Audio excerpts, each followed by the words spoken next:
Only those of the participants and not necessarily those of 31 UHF. This program deals with controversial topics discussed in a sometimes highly charged atmosphere. It may not be suitable for all family members. Viewer discretion is advised.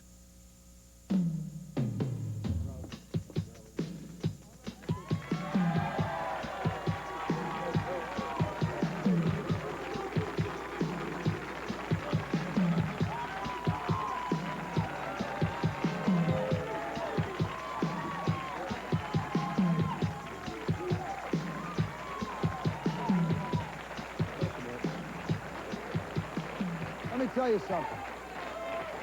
Give me a second. Let me tell you something. There comes a point when a situation gets so damn big and so dangerous that the only way to deal with it is with the toughest, meanest, scariest, most rotten tactics you can find. I'm going to tell you, that's where we are tonight, all right, with drugs in our country. But if we don't eliminate drug importation, sales, and use, our society is down the tubes, pal.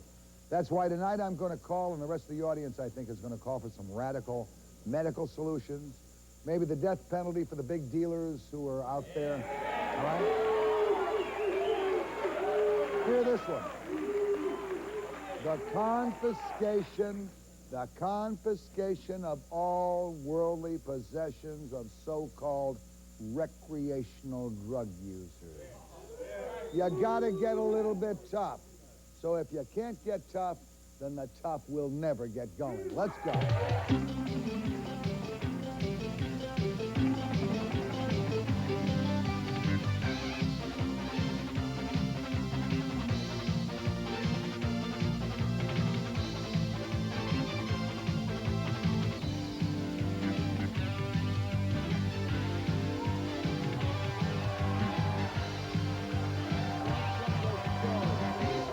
Some of those stories.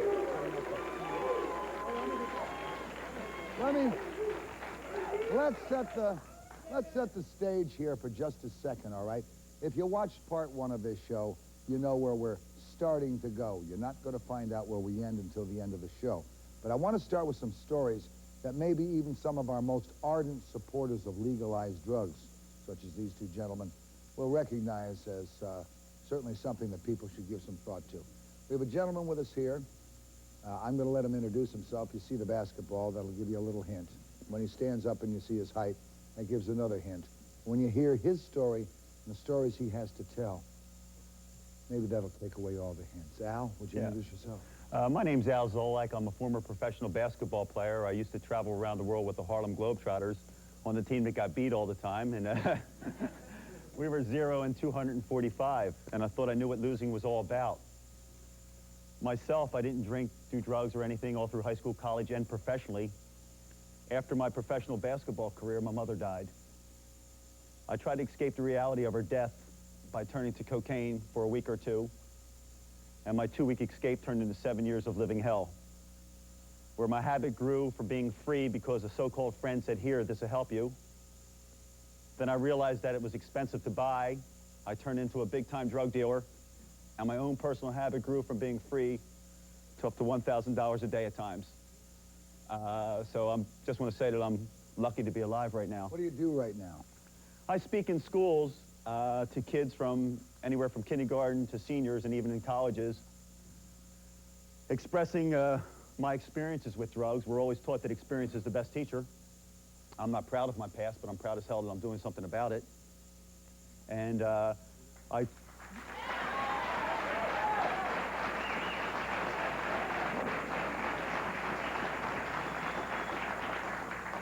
And the program I have is called Do Hugs, Not Drugs for a reason, because this is what saved my life, was a hug.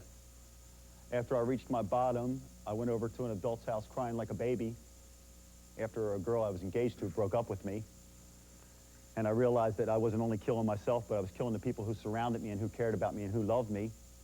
And when I went over to this adult's house crying like a baby, it still affects me now. Still bugs you. Yeah, she didn't give me no big lecture. She didn't yell and scream at me or nothing like that. She just reached out and she gave me a hug and she said, "That's okay." And she took me for help. And the rest is history. How many years ago was that?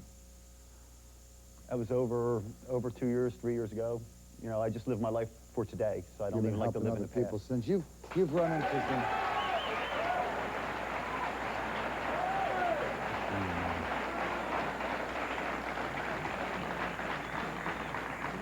You've run into some pretty horrific stories. I'm hearing stories from kids every day. You know, I have a beautiful family in Philadelphia, a black family who I became very close with, the Yates family. They had a 5-year-old child last year who was in a candy store. Where else should a 5-year-old child be? And 2 drug dealers got into an argument, pulled guns, shot at each other, missed each other, and one of the bullets went through 5-year-old Marcus Yates' head. But it also hit his younger brother, who is now going through some severe problems because every day when he walks into school, he cries because he misses Marcus. I'm very proud because this is not a racial issue that we're fighting. It's a people issue. And the Yates family, who just had a baby girl, asked me to be the godfather of it, and I'm proud as hell to be it.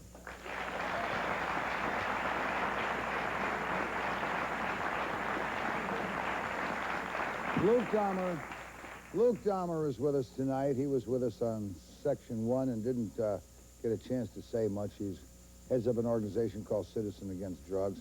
Luke, what about it? Should we declare war on the drug dealers? Yes, and we fight should. them any way we can? Because that's what we're in. We're in a war. People are being killed. Policemen are being killed by these drug dealers. It's really a war. But look, it's a war that we, the great paper tiger, and I hate to say that about my own country, that we, the great paper tiger, ain't fighting. That's right. We have slogans such as "Say no to drugs." That's a all right? joke. You say that to a 14 or 15-year-old kid who's making $1,000 a week selling drugs on the side. It's a joke. I have a song that's on my new album called "Hey, Mr. Drug Dealer," which I wanted to sing on the show tonight. They won't let me sing it because it has the word SOB in it and ASS, all right? And that is denigrating to use that kind of language about a drug dealer. Now, this is where our society, this is where our society is gone, all right? That's the damn our liberals. Society is gone. They're saying, well, if you do that, it's an open license for people to use that kind of language. Let me tell you, pal, any guy who kills our kids by selling drugs is every one of those things and all the scum you can run across his pus-ridden face. You're right. And more than that,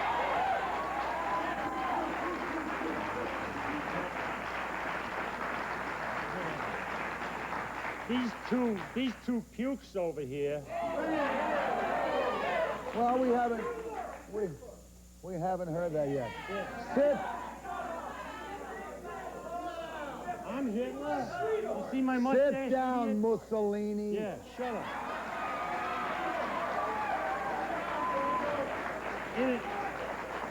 In a normal society, pukes like this would be put in an institution. Well, wait a second. We don't exactly know what you say these pukes stand for. I mean, they're standing for But we haven't heard freedom, them. what they go, free drugs, legalized drugs, right? Okay, I had a Well, let's find out. Let's you know, wait a second. Wait a second. Before we torpedo the ship, let's find out if it's an enemy. Sir, let me introduce this gentleman. He's with the Libertarian Party. He was on segment number 1. His name is...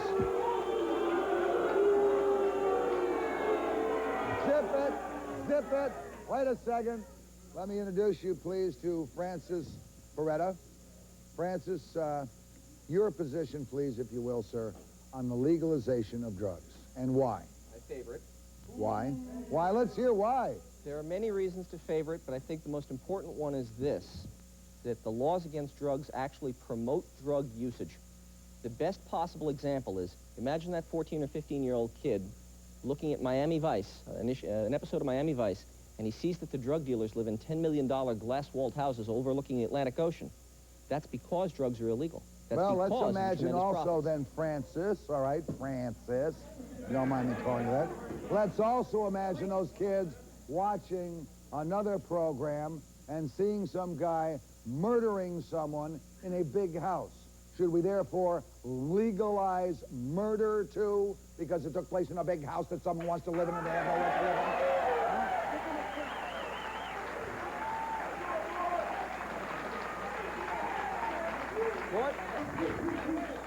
pretty obvious that the prevailing opinion is against legalization. So rather than try to argue you into it, I'm going to make a prediction. All right. I'm going to ask you to try to remember the prediction for the future. I predict that if we use more force, more police, a more intense war on drugs to try to quench the problem, we will simultaneously have more drug use, more profits going to the dealers and to the pushers, and we'll have fewer civil liberties and more of like a garrison state. Well, And more now let's zip it. Let's go with this so we can hear what's going. Wait a second. Let me hear from Dana Beal, who is also pro-legalization, but perhaps with a different twist. Dana? Well, Mort, at this point, I'd like to announce the fact that we're having a demonstration in New York, May 6th. We're marching up to Congressman Rangel's house in Harlem from Washington Square Park. We're going to have about 10,000 people. You can come and stop us if you want to try. 10,000 airheads from doing drugs. But because we're going to your lungs. Now, can I use this as an example? Wait a minute. Let me finish, okay? We're taking a position for safe drugs. The number one problem with drugs, Mort, is no longer addiction, it's What's AIDS. the safe drug? What's the safe drug? One beer is safe. Huh? One beer is safe. Okay. One joint is safe. Okay. Drinking half a pint of hooch is not safe. You're going to engage in unsafe Are you sex. saying, wait a second, let me hear you. Leads to Let me hear, let me hear leads your... to three leads to cocaine leads to crack, and crack leads to these kids dying. And I'm sick and tired of shit. I'm sick of it. I'm sick of it. Tried it. And don't do it. Let me introduce, zip it. Let me introduce Police Lieutenant Mike Desario of New York City. Lieutenant. How are you? How are you, sir? Good. Let me Would just... your job be made easier with the legalization of drugs, sir? Absolutely not. Why?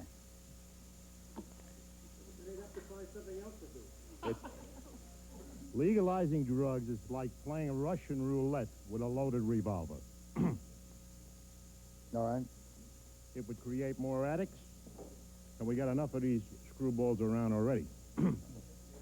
Yeah, by the same time, Lieutenant, by the same token, sir, we also know that the police, in many instances, will see a crack buy going down, and they won't be able to do anything about it because the police department is so afraid of corruption, they only allow certain units of their department to get involved in that. Yeah, but there's a misconception about drugs and law enforcement. Let me point out a couple of specific things that I think would probably bring the matter clearly. All right, sir. The answer to drugs, there's only two answers. The main answer is swift and sure punishment. That means more jails. You have to have a place to put them. In 1988, in New York City alone, they made 78,000 felony drug arrests. What were there, about 2,500 incarcerations? Of the 78,000, only 5,000 spent one night in jail. That's because there's no room in jail. It's not because the justice system is lenient. It's because there's no room. That's the first thing we have. I would suggest that we don't have enough jail cells. That's the first thing we have We to don't do. have enough jail cells. Let's turn these guys loose to live with these liverheads. You know, and stay with them. They turned the rapists Let me bring out Zip your Velcro lip. Let me bring out another point. Half of the federal inmates, and that's countrywide, in every federal jail, 50% of those people are there because of drug-related offenses. 50% of every inmate in a federal institution is there because of drug trafficking. Now, does that tell you something? Tells me there's a lot of money in it. for us. Tells me there's a lot of money in it. Sure. Legalize it. What are the other 25% in for? Burglary, probably extortion, rape, murder. Should we legalize that too? Absolutely not. We have more room for those people now. Oh, I see. You know what? Even after all this, some people still don't believe drugs kill. But we're about to find out.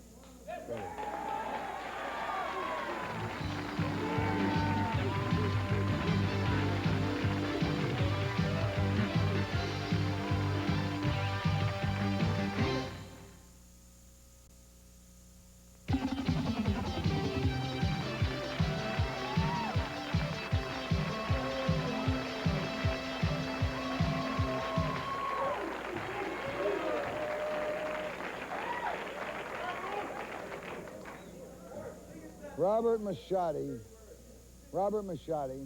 Jr. was a hero cop. His dad was a cop. He was killed just a few weeks ago, and you probably saw that special show that we did. Your son, Mr. Machado, was a hero. All of us know it. Unfortunately, we never honor our heroes until after they're dead. Would it make you feel any better to know that the slime who killed him, the drug bums who killed him, were frying their butts in the electric chair? I would love for that to be, but unfortunately for me, my family, that if Governor Cuomo passed the death penalty tomorrow, it wouldn't affect the outcome of my son's case. Death penalty is not retroactive. So what I'm doing is I'm trying to get them to override the governor in hopes that I may save another father from sitting in my chair. Well, Mr. Byrne tried to do the same thing for his son a year ago, and we all felt sorry and gnashed our teeth and cried and commiserated with Mr. Byrne. He, too, has faded into the media junk pile where the media places people after they've brutalized, used, sucked, and bled everything out of them. But I'd like to see that happen for you, for your sake, to help other parents. We've got a gentleman with us tonight, Otto von Rugens, who has been on our program a number of times.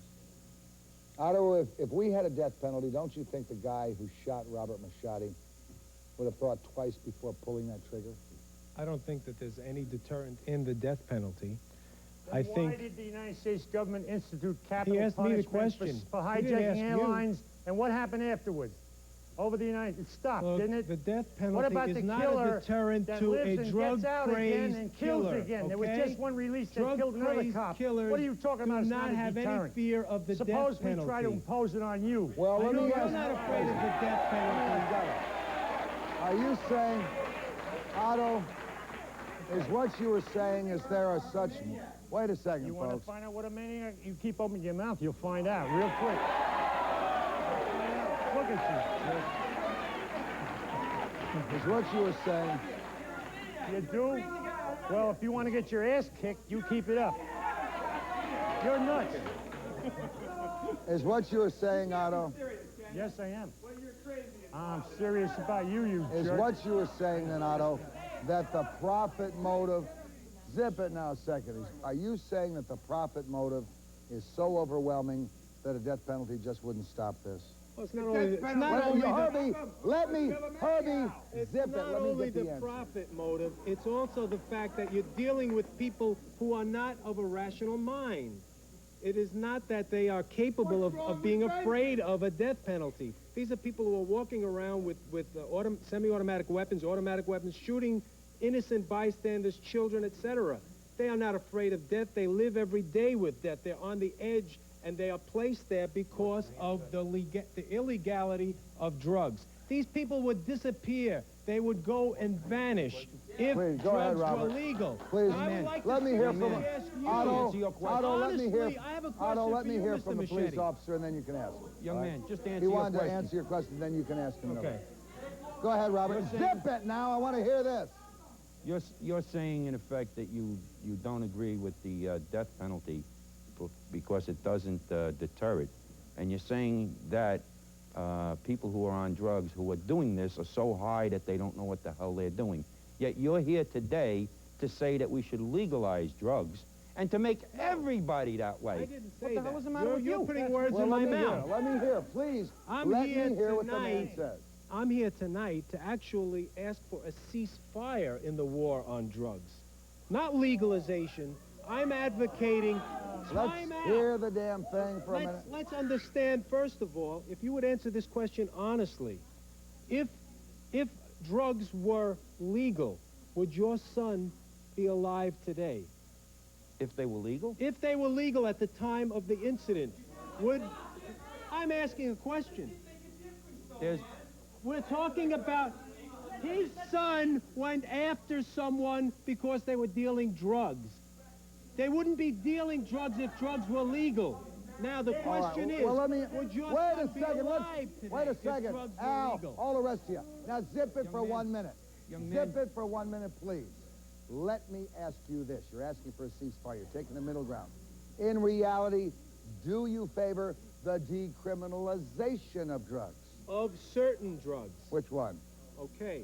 I think, and also, Which again, ones? penalties. Which ones? I favor decriminalization of marijuana. I favor, for crack, that unbiased scientific research be done to determine whether it is the drug, whether it is the actual violent personalities of the individuals that use the substances, or whether it is the illegality This that guy. causes the crime. Now listen to this mentality, all right? And here Otto wears a button that says, yes, I mind if you smoke.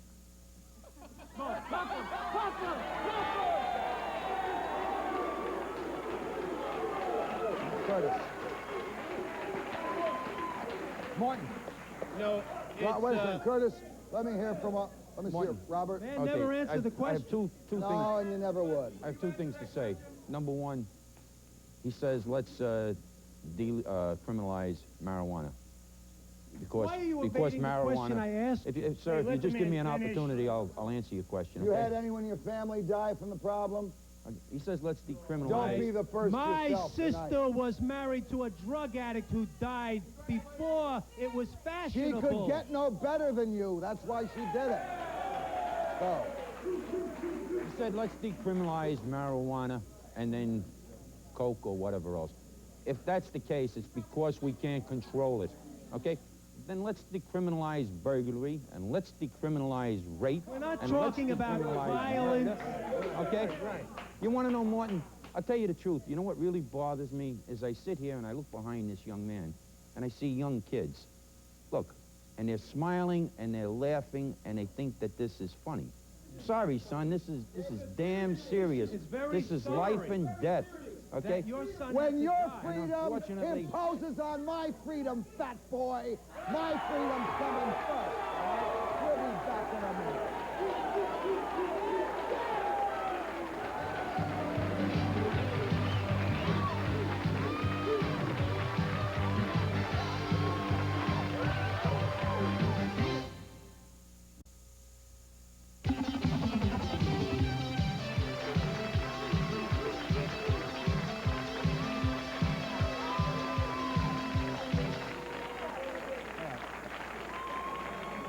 Curtis Sliwa, home base with us. Curtis, a few weeks ago, the first drug enforcement agent in New York was killed in the line of duty. 4 bullets pumped into his head, all right? His wife told the press that every casual drug user in America was responsible. Do you agree? Wrong. No question. No question. You know, I got to get this aside. Otto here is sort of that psychedelic tie-dyed hemorrhoid with chromosome damage.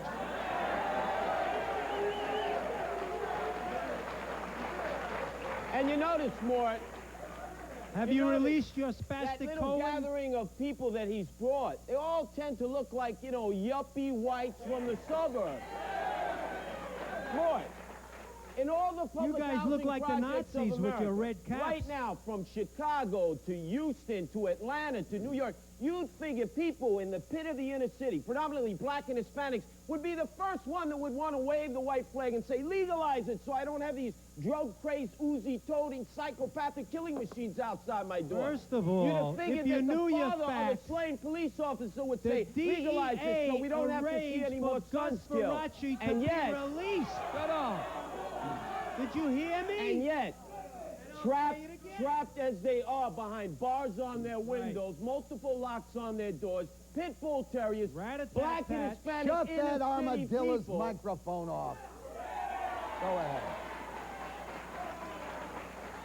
The people whose own sons and daughters have become crack-crazed mutants, they're the first ones to say, don't give up, Mort. Fight the war and use every ounce of your energy to destroy high-tower, ivory tower intellectuals who give a good reason for legalizing it, but don't have to suffer from the cesspool-like conditions. You don't know what you're talking about. It's not middle American casual drug users.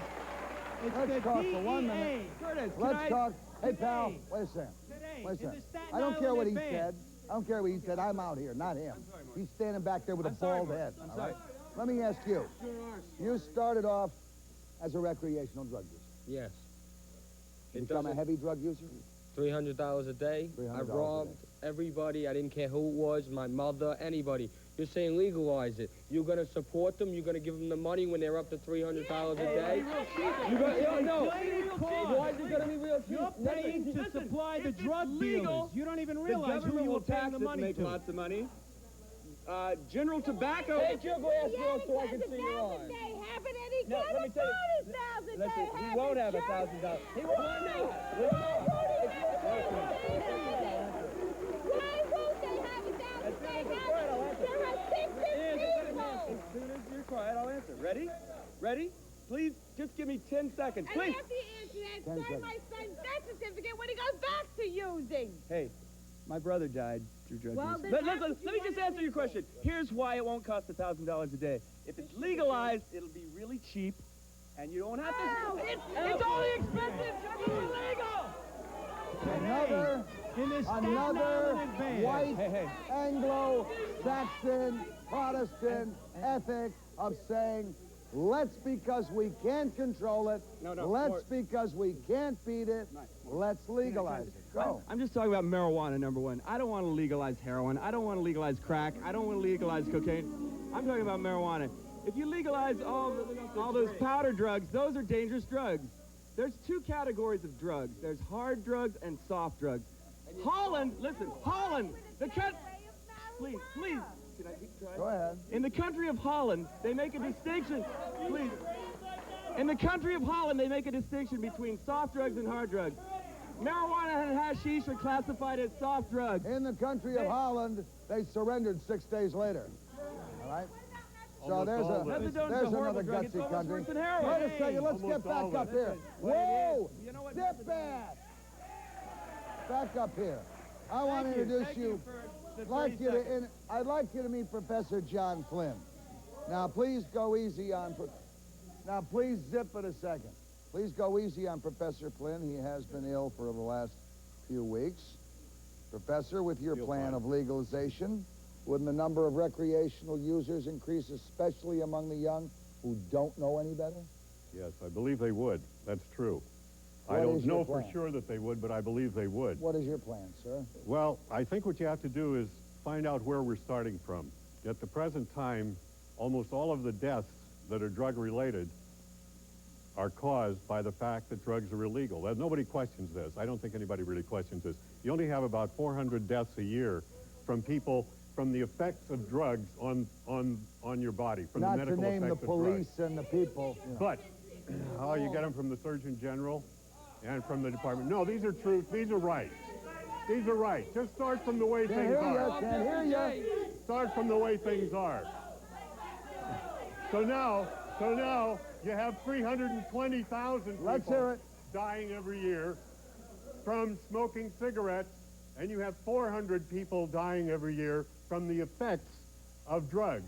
You have 200,000 dying from the effects of alcohol. You have 400 only dying from the effects of drugs. I'm not saying that that wouldn't increase, but it wouldn't come anywhere near the same effect. Come here. Laura! You moved to Hell's Kitchen. You live in an alcoholic family and tell me about damage on the psyche and the hearts of people that have to live with it, all right? You tell me about... Go up and see him. Go up and see him. You tell me, sir. I will tell you. I will tell you. Do you live in Hell's Kitchen? Do you live in a drug-infested neighborhood? The point that I'm making is that the health problems that are associated with drugs are much less than the health problems that are associated with tobacco and alcohol. $100 billion a year. Statistics of 400. He's not telling you about the innocent people who get killed by the drug dealers, by the drug junkies. Those are caused by the illegality of drugs. Oh. If they were legal, then you wouldn't have drug dealers. Then you wouldn't have drug dealers. There are enough legalized Well, a lot of drugs. women die in rape because it's illegal. In other words, you're saying let's legalize rape. No, not because at all. You are. You wouldn't have not a to good kill a argument. person if it wasn't I've illegal. heard you make that argument a number of times. It's not a good argument at all. Raphael, What we're saying is that the medical problems this are man much has less. made absolutely the same amount of sense he and his kind have made for the last 50 years in establishing an ineffective welfare No, problem. you guys have made drugs illegal since 1920, and look at the result of it. Let me ask you, is there a solution for drug addiction? There just may be. Here it comes.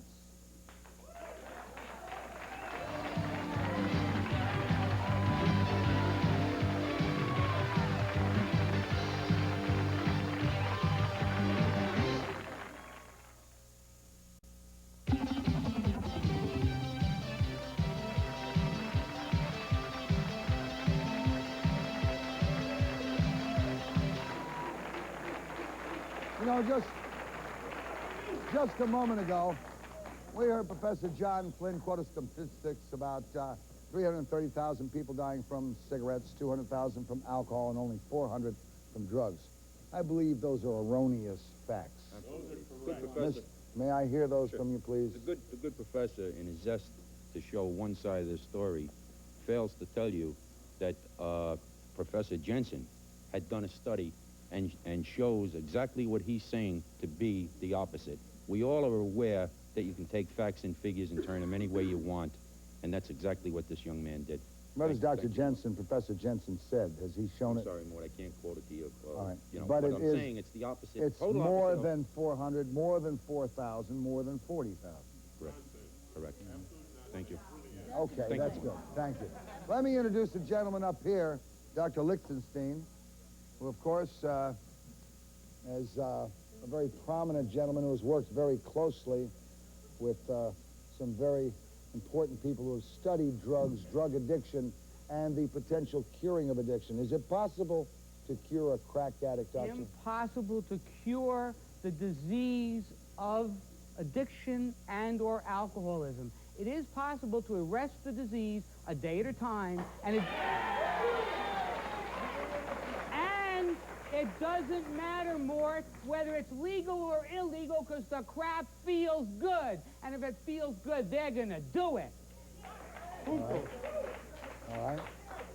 So, where's Bob? Is Bob with us? Bob, I want to come to you, all right? Yes, I'd like to introduce you to Bob DeBraga. I don't know how many of you people are familiar with Dr. Ravisi's clinic. I think Bob can probably catch us up on it. You work with Dr. Emmanuel Ravisi.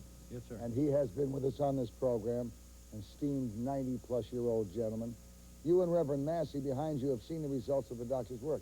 Tell me now, can you cure a crack addict? I think it's cure is the wrong word.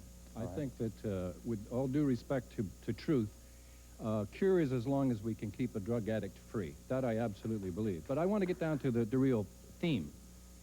The theme is government. In 1971, Richard Nixon signed the War on Cancer that gave billions of dollars to the National Cancer Institute. In 1971, a lot of things happened. We began to look at drugs seriously. I see a great many parallels because I am a cancer patient, as you know, Mort. I was supposed to die 11 years ago, and here I am tonight on Ravisi's treatment. We have... Hang on a second. What I see are incredible parallels on the war on cancer and the real war on drugs in terms of dollars being thrown down a rat hole, people making a lot of money, in this case researchers in one direction and drug dealers in another. But nobody's talked tonight about the patient, and I want to talk about the patient. And let me incidentally, when you were a patient, when you were, you say you were supposed to die 11 years ago, yes, he was declared terminally ill, no possibility of cure, by the regular establishment. Am I correct? Yes, nine right, months, terminal lung cancer, metastatic at diagnosis. All right, sir. Dr. Ravisi, in the 70 years of clinical research, a 92-year-old MD, probably the greatest mind in biochemistry today alive in the world, developed in 1971 a product which was used on over 2,000 drug addicts. It was called Bionar. It was called several names. But it did work. It detoxified the addict almost within hours. It was a 3 or 4 day program. What it didn't do that methadone does is it allowed the man to go back into life. Along did not addict you again. It did not addict you. It was not a toxic substance, Mort. We have this available today to every drug addict in America. We cannot get it approved by the FDA because of all the reasons that you folks in this audience can imagine. But the The help for addicts is here. It's sitting on a shelf. It's 20 years old. It's not toxic. It helps everything. And the cost is absolutely almost nothing. Raphael. Along with the social other half, the head trip, which you've got to do with addicts, and just like cancer patients. There's two sides. But it's here Raphael, and you it work exists. with addicts all the time. Your hotline works with them. Does that sound like something you could use? I don't know much about what the gentleman is talking about. All I know is that the youth involvement in reaching people and trying to secure help for the young people is doable, and I know NA works. I know methadone does not work for the large population. I know that. Matter of fact, How about Dr. Lichtenstein? Just a second.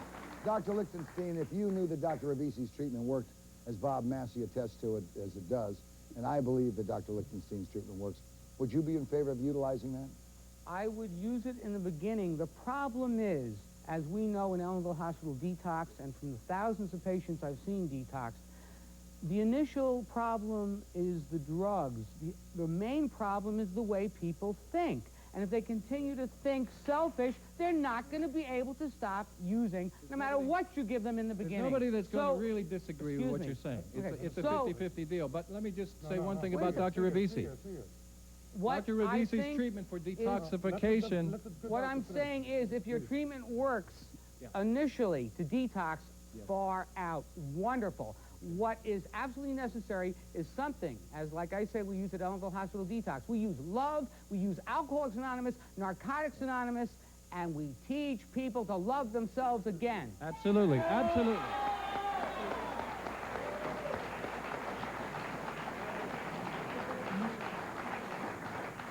Quickly now, Reverend Massey, quickly, sir. All of this is good. You know, love is great. But we have individuals who are addicted, all right? Out there in the street, robbing, stealing, mugging, doing everything in their power because of the fact that they are addicted. You're talking about one thing after treatment of addiction, detoxification, right? Dr. Ravisi has on the shelf a medication that detoxes an individual far better than that of methadone or any other substance. Why? Because it's non-toxic. The problem is the drugs make people think they're healthy. They need to want to get help. How in the hell is a 14-year-old kid who's selling $5,000 worth of crack a week going to walk into your clinic and say, give me your solution so I don't make my $5,000 a week? No. Very good point. Reverend Massey, we're going to take a break here for just a second. We're going to take a break, but that is a good point, all right? It's a very valid point. And let me tell but you one way you do it is by making sure that the recreational user suffers also, including the 14-year-old kid. All right? Every single thing you have, including your glasses, are taken away from you if you're a recreational user. The audience next again. Stay with us. If you live in the tri-state area and would like to be a part of Mort's studio audience, write to Morton Downey Tickets, 9 Broadcast Plaza, Secaucus, New Jersey, zip code 07094. And please include your phone number.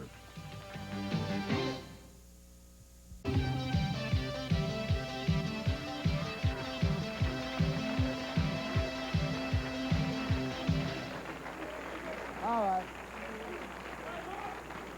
Wait a second, Herbie. I saw this gentleman from High Times working his way up. What's up this time? Just what you said at the end before the break about recreational drug users, punish them, and even the young ones, the 14-year-old.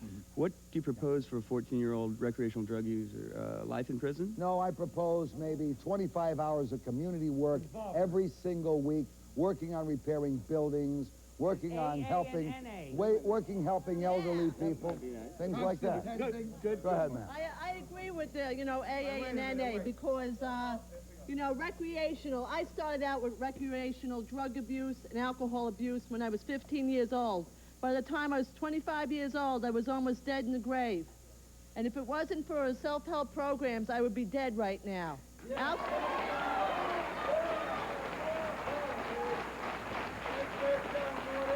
Herbie White, say something intelligent to me, Herbie. All right. Say something in 30 seconds, pal. Okay, I think the drug business, like any other business, it works that at the beginning, the dealer sort of gives it away, and then he makes his profits later.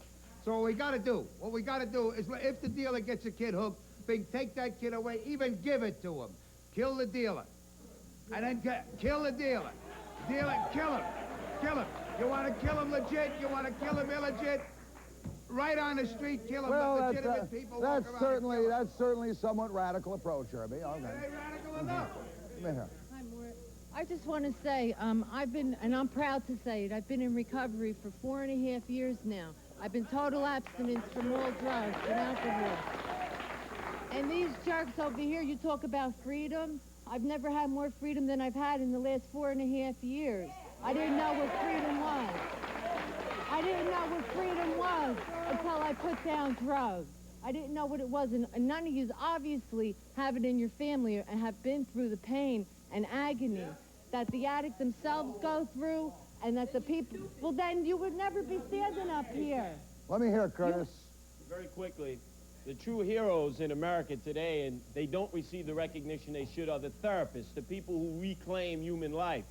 I think regardless of what your point is here this evening, whether you're for legalization, against it, for use, non-use, one thing our country has to do is create those treatment centers for those people out there tonight, all across America, who want help.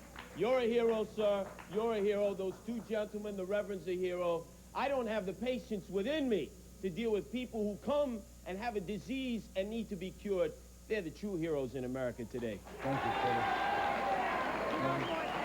Everybody's talking about legalizing drugs and the pain that the family lives through. For 34 years of my life, I've lived around alcohol and drugs, and no one can take those scars away that are still there. I'm not out to shoot the addict or to kill him. I'm out to rehabilitate him and rehabilitate the family that's so dysfunctional. And freedom, you talk about freedom. You have the freedom to go out and vote for who you want. You have the freedom to go to college. You have so much freedom. And you want to legalize drugs. You know, she and just made a good point. She just made a good point. A little while ago, I said, let's confiscate every worldly item of an addict or the recreational user so that we could make them pay too. Let's confiscate those things, and after they've come out of a treatment center and they are recovering, let's give them all back. That's the reward. We'll be right back.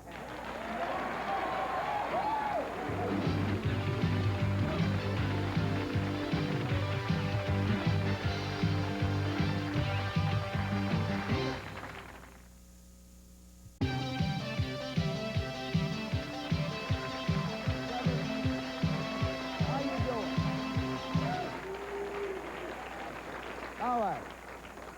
I'll tell you what. A lot of good points made on both sides of the argument, but the important thing is you want to cure the addict. You want the addict to have an opportunity to recover. Let me make this offer to you, Raphael, and to your organization. This show will pay for the Dr. Ribisi treatment for any of your addicts, any who come in. We will pay for them. We would like you to test, not just test, but to report back to us exactly what the results of this detoxification is, because we're not using toxic materials. And we'd like Dr. Lichtenstein to be your medical consultant on this and report back. Any comment? No? Would I get whatever resources from WOR-TV to help us carry out such a study, evaluation? Yes, sir, you certainly will. Let's go for it. Now, what I want to know, John, espérate. Okay. What I want to know. Fighting already. What I would like to know is this particular drug, medication that the doctor's talking about, is it legal?